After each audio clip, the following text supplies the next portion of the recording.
Hi, in this tutorial we're going to cover how to use a MiniME to do a split key to perform a black and white effect.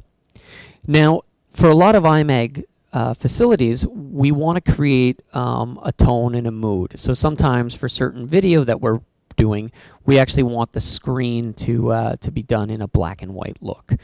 This comment and topic has come up a few times on the community, and there has been write-ups on how to do it. But we thought we'd take a quick moment to just try and show you how we do that.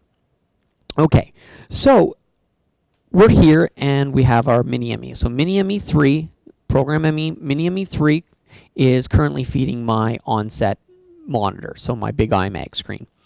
Now, obviously I can, transition between different sources in that screen, but we kind of want to take program and we want to colorize it. So whatever I do on program gets this keyed effect on this monitor. So how do we do it? Well, for starters, we're going to start with black because we want to create a black and white effect. Now, the easiest way to do this is you key to white and you do a split key. So to do that, in key 2 of my MiniME, I'm going to use the color background.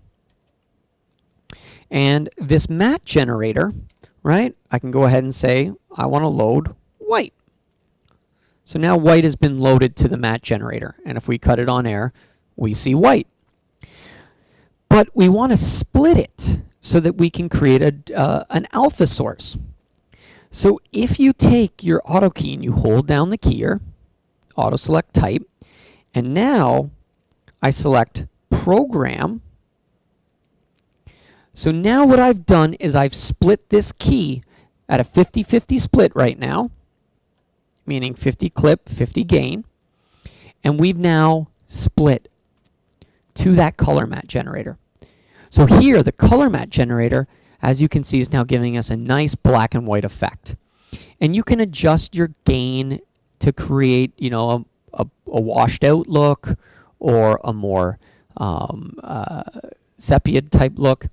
And here you have full control using clip as well as gain to dial in the look that you like.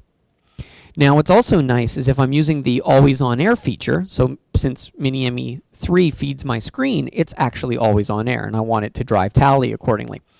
So now if I store this memory using MemoryAI to memory 9 and hit enter, now this is great because say my MiniME is doing nothing, right? Or I shouldn't say do nothing, but it's not set up, but I was using it to perform these types of effects. Now I know I want it to transition down to the program ME in that black and white look. So if I recall that effect, you'll notice it didn't break the current state of the MiniME output, but it set it up and put it into preview for me automatically so that now we can dissolve to our program ME.